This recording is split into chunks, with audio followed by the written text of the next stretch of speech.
Hi friends. நம்ம இப்போ Illustrator பத்தி பார்க்க போறோம்.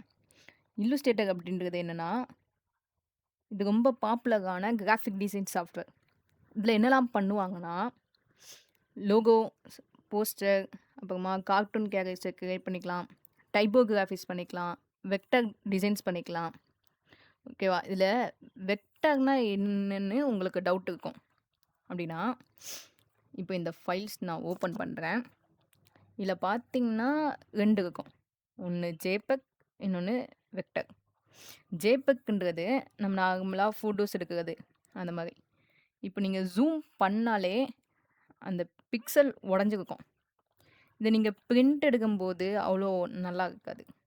இதே நீங்க வெக்டர் ஃபைல்ன்றது நீங்க எவ்வளோ தான் ஜூம் பண்ணாலும் பிக்சலே தெரியாது. இத நீங்க எவ்வளோனாலும் ஜூம் பண்ணிக்கலாம்.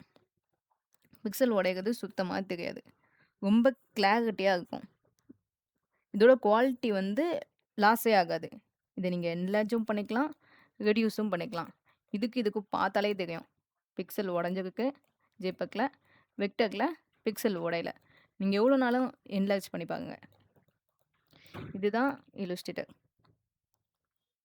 அதுக்கப்புறமா இல்லுஸ்ட்ரேட்டர்ல இந்த சாஃப்ட்வேர்ல லெஃப்ட் சைட்ல இருக்கிறதுக்கு தான் டூல் பார் சொல்லுவாங்க. டூல்ஸ் ஓகேவா? டாப்ல இருக்கிறது மெனு. அதுக்கு கீழ இருக்கிறது எல்லாமே கண்ட்ரோல் பேனல். ஓகேவா? இதில இப்போ ரைட் சைட்ல இருக்கிறது தான் ப்ராப்பர்ட்டீஸ். ஓகேவா? இப்போ நானு இதுதான் ப்ராப்பர்ட்டீஸ்.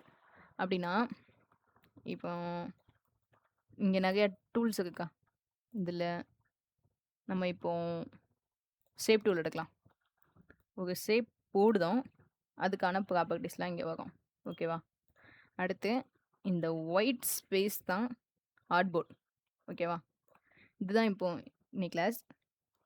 நம்ம இந்த கிளாஸ்ல என்னன்னா, பேசிக்லேருந்து அட்வான்ஸ் வரைக்கும் பார்க்க போறோம். இந்த கிளாஸோட கம்ப்ளீட் செக்ஷன்ல நீங்க ஒரு ஃபைல அழகா டிசைன் பண்ண முடியும். ஓகேவா? ஓகே. நெக்ஸ்ட் கிளாஸ்ல நம்ம மெனூஸ், டூல்ஸ்லாம் பார்க்கலாம். ஓகேவா? ஓகே. பாய்.